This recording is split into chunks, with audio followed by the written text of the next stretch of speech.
नमस्कार मित्रों, मैं ज्योतिष आचार्य मोनिका आज आपसे ग्रह युद्ध के बारे में बात करना चाहती हूँ।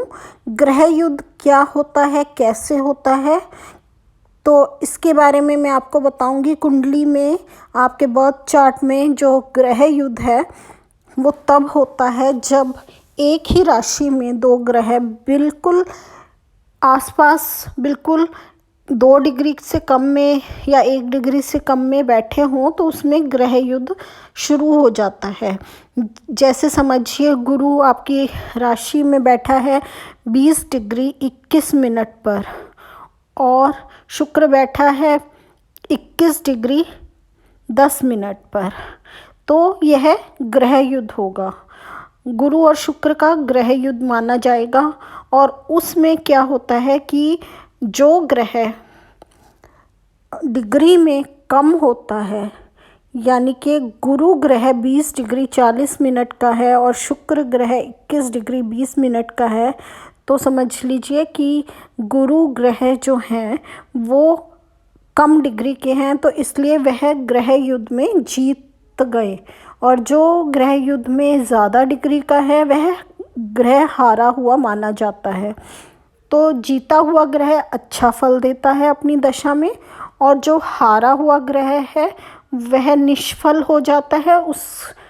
उसकी दशा अंतर्दशा में हमें अच्छा फल नहीं प्राप्त होता, या कोई अच्छा फल हमें प्राप्त होने से रह जाता है। तो आप देखिए, आपकी कुंडली में ग्रह युद्ध तो नहीं है। अगर आपकी कुंडली में ग्रह युद्ध है तो आप उसका समाधान करा सकते हैं। पितृदोष की पूजा करा के आप उसका समाधान कर सकते हैं, ताकि अगर कोई दोष हो ग्रह युद्ध का तो वह समाप्त हो जाता है।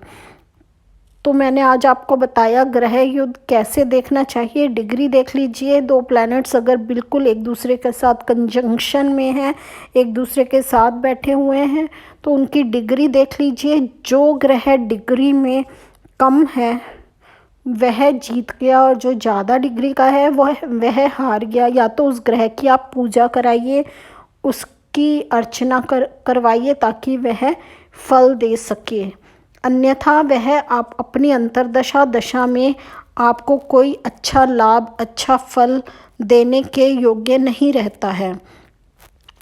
तो अगर आपको यह मेरी वीडियो अच्छी लगी तो आप सब्सक्राइब कर सकते हैं और बेल आइकन दबा दीजिए, प्रेस कर दीजिए, ताकि आने वाली वीडियोस की नोटिफिकेशन आपको मिलती रहे। आप यह वीडियो शेयर कीजिए अगर आपको यह जानकारी अच्छी लगती है।